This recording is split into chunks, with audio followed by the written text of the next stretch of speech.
저는 지금까지 제 삶이 이렇게 무너질 줄 몰랐습니다.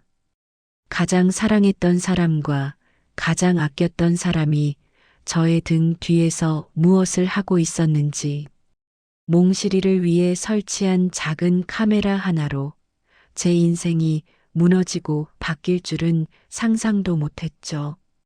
그렇게 저는 제가 알던 세상이 거짓이었다는 걸 알게 됐습니다. 안녕하세요. 인생의 단면을 함께 들여다보는 시간, 인생 이야기 채널입니다.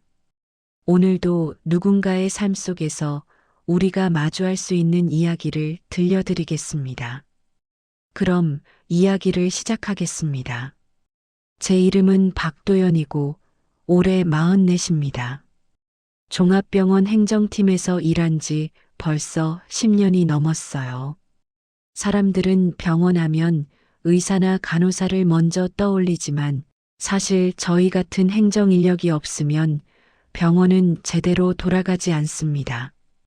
진료 일정부터 환자 기록 관리, 그리고 의료기관, 인증 준비까지 모든 서류 하나하나가 환자의 안전과 직결되는 일이거든요.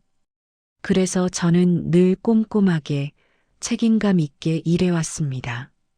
그런데 올해 들어 저희 병원이 의료기관 인증평가를 준비하면서 제 삶은 완전히 뒤집혔어요. 2달째 밤 10시가 넘어서 퇴근하는 날이 계속됐습니다. 주말에도 출근했고 집에 돌아가면 샤워하고 쓰러지듯 자는 게 일상이었죠. 남편 진우는 외식업을 운영하는데 그 친구도 바쁜 사람이라 서로 얼굴 보기가 힘들 정도였어요. 그래도 저희는 15년을 함께 살아온 부부였고 서로를 믿고 있었습니다. 그러던 어느 날 저희 집 막내 몽실이에게 문제가 생겼어요. 몽실이는 10살 된 외식호기인데 나이가 들면서 분리불안이 심해진 겁니다. 제가 집을 비우면 현관문 앞에서 계속 짖고 구토를 하기도 했어요. 걱정이 돼서 수의사 선생님께 상담을 받았더니 나이 먹은 반려견들이 혼자 있을 때 불안해하는 건 흔한 일입니다. 집에서 어떤 상태인지 모니터링해 보시는 게 좋겠어요. 라고 하더라고요. 그래서 저는 거실에 홈캠을 하나 설치했습니다. 스마트폰으로 실시간 확인할 수 있는 제품이었어요.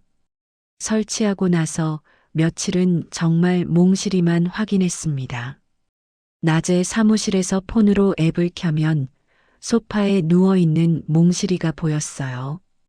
가끔 꼬리를 흔들거나 물을 마시러 가는 모습을 보면 안심이 됐죠.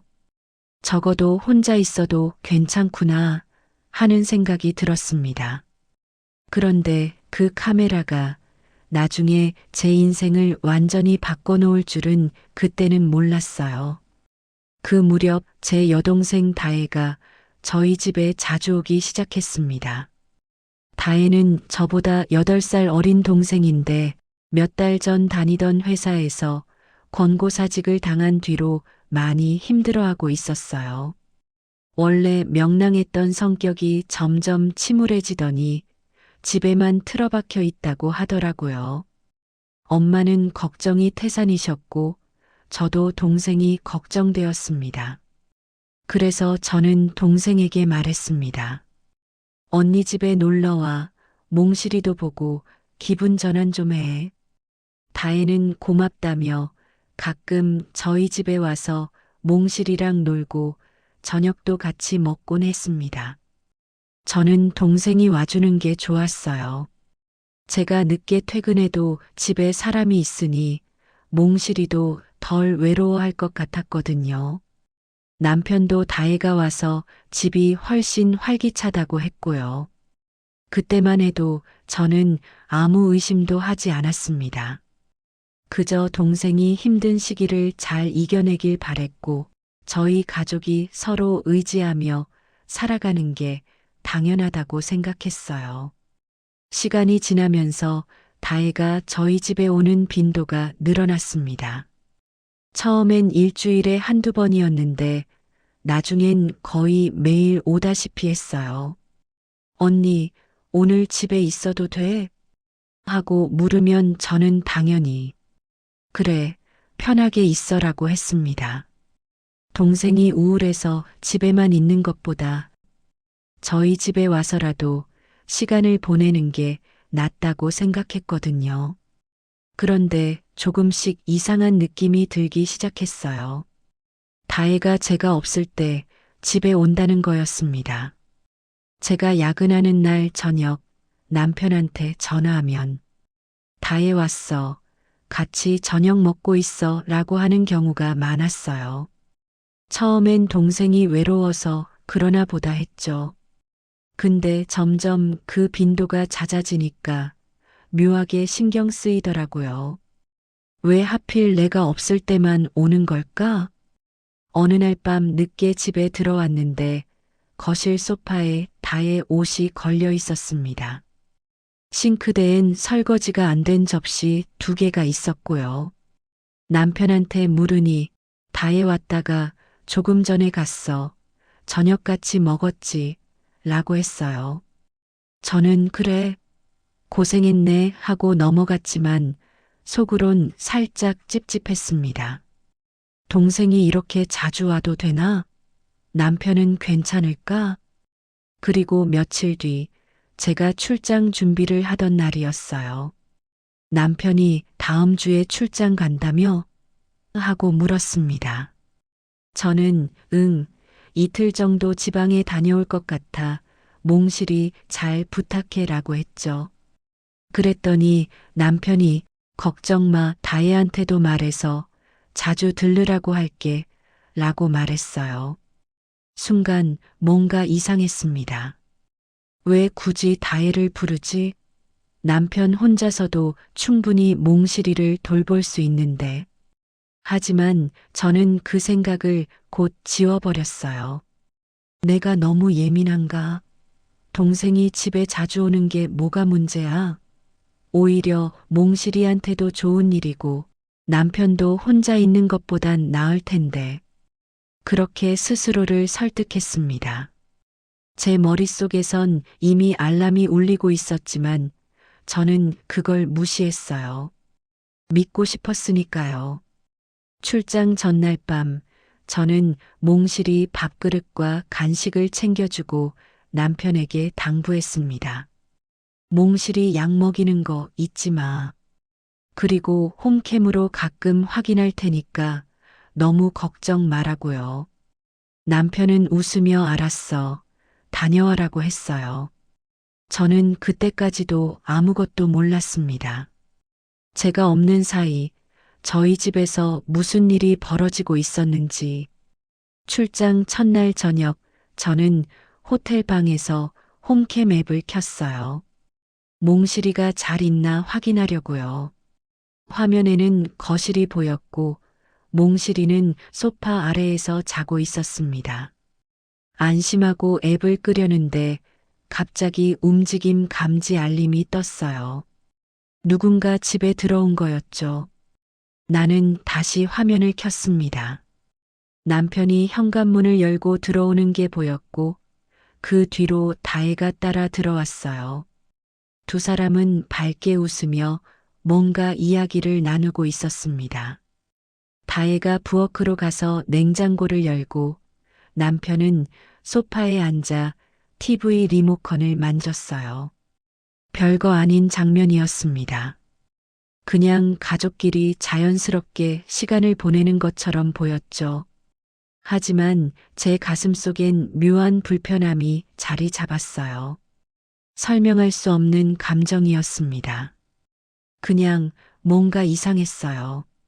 출장 둘째 날 밤 저는 업무를 마치고 호텔 방에 돌아와 다시 홈캠을 확인했습니다. 몽실이 상태를 보려고 켠 건데 이번에도 움직임 감지 알림이 연달아 울렸어요.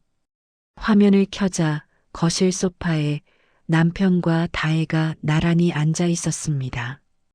저녁을 먹고 있는 모습이었죠. 테이블 위에 치킨 박스와 맥주 캔이 보였어요. 두 사람은 웃으며 이야기를 나눴습니다. 다혜가 남편의 팔을 툭 치고 남편은 뭐라고 말하며 웃었어요. 별로 이상한 장면은 아니었습니다.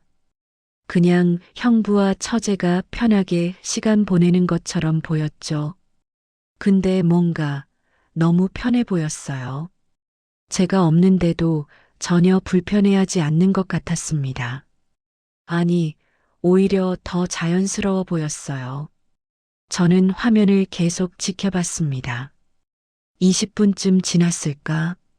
두 사람은 소파에 더 가까이 붙어 앉았어요. 다혜가 남편의 어깨에 머리를 살짝 기댔습니다. 남편은 그걸 피하지 않았어요. 그냥 그대로 앉아 있었죠. 제 손이 떨렸습니다. 심장이 두근거리기 시작했어요. 이건 뭐지? 이게 정상인가? 저는 앱을 끄고 침대에 누웠습니다. 머릿속이 복잡했어요. 내가 오해하는 걸까? 동생과 남편이 그냥 편하게 지내는 건데 내가 이상하게 보는 걸까? 하지만 아무리 생각해도 석연치 않았습니다. 저 둘이 저렇게 붙어 앉을 이유가 뭐가 있지? 저는 잠을 이루지 못했어요. 다음 날 아침 저는 출장을 마치고 집으로 돌아왔습니다. 현관문을 열고 들어서는데 거실이 깨끗하게 정리돼 있었어요. 테이블 위엔 아무것도 없었고 소파도 반듯했습니다. 남편은 어제 다혜 왔다가 갔어. 같이 저녁도 먹고 청소도 해줬어 라고 했죠. 저는 그래. 동생이 고맙네 하고 대답했지만 속으론 의심이 점점 커졌어요. 그날 밤 저는 남편 몰래 홈캠 앱에 저장된 영상을 확인했습니다.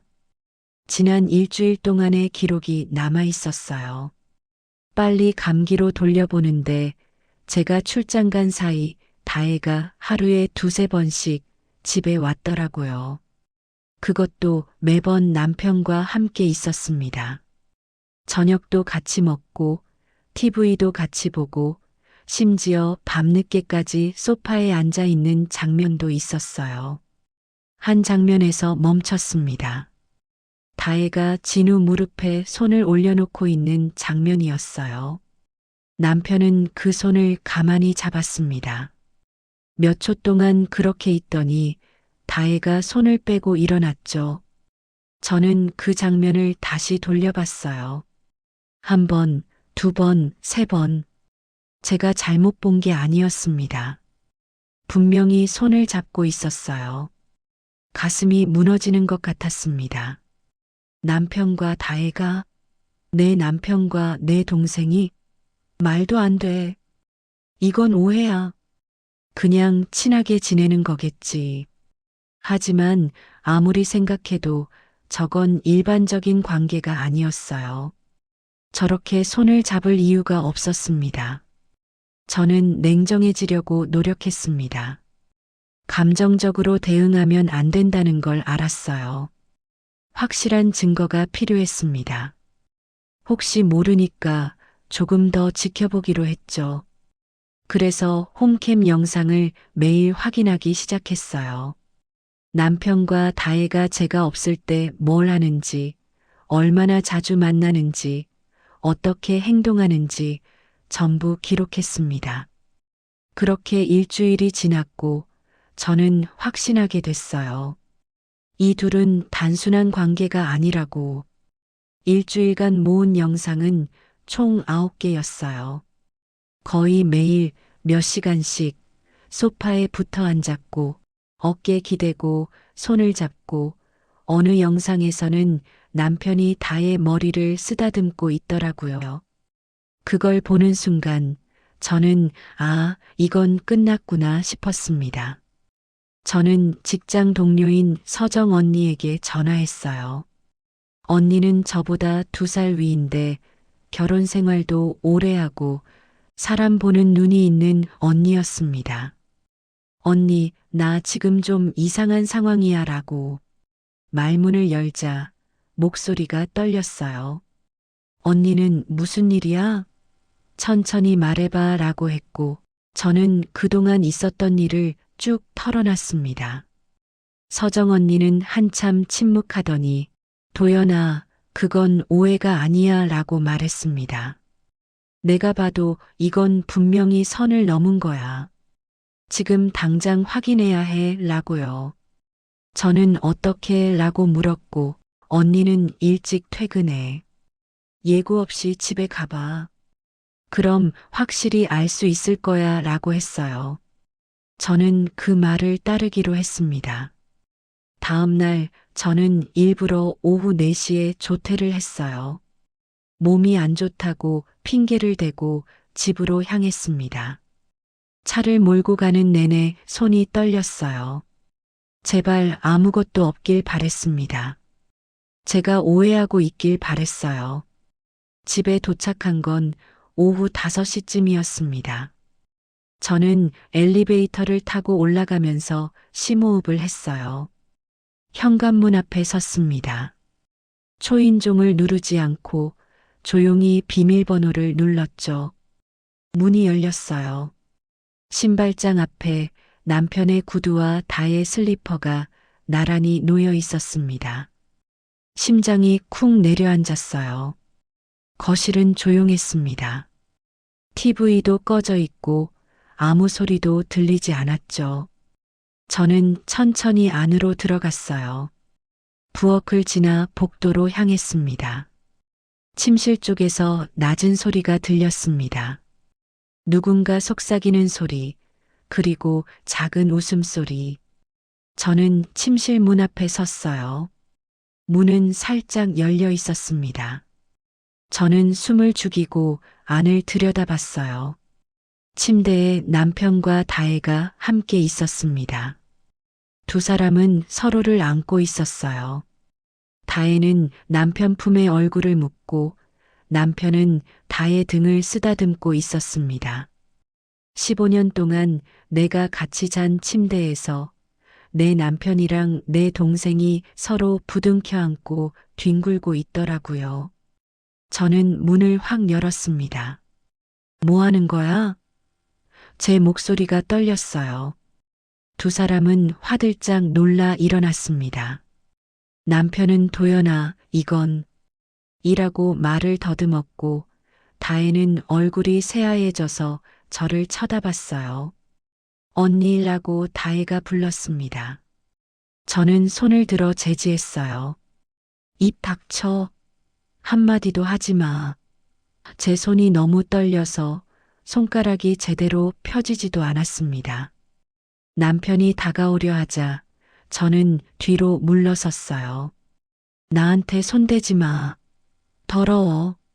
다혜가 울먹이며 언니 미안해. 나도 어쩌다 보니. 라고 했습니다. 저는 차갑게 웃었어요. 어쩌다 보니 내 언니 남편이랑 침대에 누워있게 된 거야? 다혜는 고개를 숙였습니다. 남편은 도연아, 진정하고 이야기 좀 하자 라고 했어요. 진정하라고? 저는 남편을 똑바로 쳐다봤습니다. 내가 진정을 해? 지금 내 눈앞에서 이 꼴을 보고 목소리가 점점 커졌어요. 너희 둘이 이렇게 된 지 얼마나 된 거야? 아무도 대답하지 않았습니다. 그 침묵이 답이었어요. 한두 번이 아니었다는 것, 오랫동안 이어져 왔다는 것. 저는 비틀거리며 거실로 나왔습니다. 두 사람이 뒤따라 나왔지만 저는 돌아보지 않았어요. 나가. 둘 다 지금 당장 나가. 그날 밤 저는 집에 혼자 남았습니다. 남편과 다혜 모두 내보냈어요. 몽실이만 제 옆에 있었습니다. 몽실이는 제가 우는 걸 보고 자꾸 제 손을 핥았어요. 저는 몽실이를 안고 한참을 울었습니다. 15년을 함께한 남편과 평생을 함께할 줄 알았던 동생이 저를 배신했다는 게 믿기지 않았어요.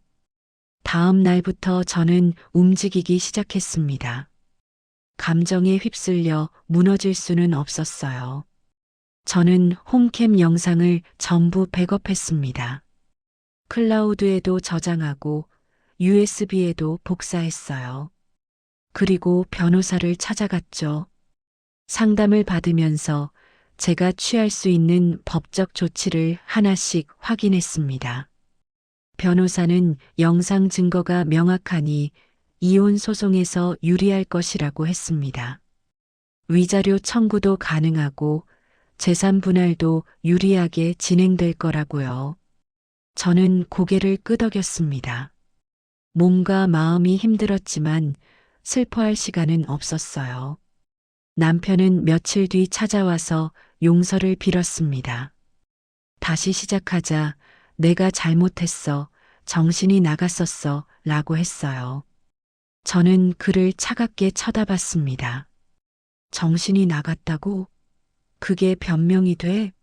내 동생이랑 그것도 우리가 매일 같이 자는 그 침대에서 뒹굴어 놓고 남편은 할 말을 잃었어요. 이혼 서류에 서명이나 해. 내 변호사가 보낼 거야. 제 목소리는 흔들림이 없었습니다. 남편은 고개를 떨구고 나갔어요. 그게 저희의 마지막 대화였습니다. 다혜는 문자를 보냈습니다. 언니 미안해. 나도 어떻게 된 건지 모르겠어. 그냥 외로웠어. 저는 답장하지 않았어요. 대신 다혜 번호를 차단했습니다. 엄마한테서 전화가 왔을 때도 저는 단호하게 말했어요. 다혜 얘기는 하지 마세요. 전 이제 동생 없어요. 엄마는 우셨습니다. 그래도 동생인데 라고 했지만 저는 마음을 바꾸지 않았어요. 평생 가족이니까 참아라라는 말만 듣고 살았지만 이제는 아니라고, 선은 넘으면 안 된다고 생각했어요. 이혼 절차는 1년이 넘게 걸렸습니다. 서류를 주고받고 법원을 오가며 지쳐갔어요. 이혼이 확정되는 날, 저는 병원에 사직서를 냈습니다. 더 이상 아무것도 할 수 없었거든요. 그 후 2달 동안 저는 집 밖으로 거의 나가지 않았습니다. 밥도 제대로 먹지 않았고 그냥 침대에 누워 지냈어요. 그런데 몽실이가 저를 살렸습니다. 이 작은 생명이 제가 돌봐줘야 할 존재라는 걸 깨달았을 때 저는 조금씩 정신을 차리기 시작했어요. 산책도 못 나가는 몽실이를 보며 이래선 안 되겠다는 생각이 들었습니다. 그날부터 저는 조금씩 움직였습니다. 몽실이와 함께 짧게라도 산책을 나갔어요. 밥도 조금씩 먹기 시작했습니다. 몇 주가 지나자 기력이 돌아왔어요. 저는 작은 아파트를 구했습니다. 몽실이와 함께 살아갈 새 보금자리였어요. 새 집에서의 첫 산책은 일요일 아침이었습니다. 가을 햇살이 따스했어요. 몽실이는 꼬리를 흔들며 걸었고 저는 그 모습을 보며 미소 지었습니다. 마음 한구석은 여전히 아팠지만 이제 앞을 볼 수 있었어요. 지나고 나서 생각해보면 그 작은 카메라가 제 인생을 구했습니다. 만약 홈캠을 설치하지 않았다면 저는 아직도 모르고 살았을지도 모르죠. 거짓된 행복 속에서 말입니다. 진실은 아팠지만 그래도 알게 돼서 다행이었어요. 이제 저는 정직하게 살 수 있으니까요. 저 자신에게 떳떳하게. 그리고 언젠가 이 상처도 아물 거라고 믿습니다. 시간이 걸리겠지만 저는 괜찮아질 거예요. 몽실이와 함께라면요. 지금까지 인생이야기였습니다. 인생이야기 채널은 매일 저녁 7시 사람과 사람 사이의 관계 속에서 피어나는 다양한 인생의 이야기를 전해드립니다. 오늘 이야기가 마음에 남으셨다면 구독, 좋아요, 알림 설정 잊지 마세요. 여러분의 응원이 저희에게 큰 힘이 됩니다.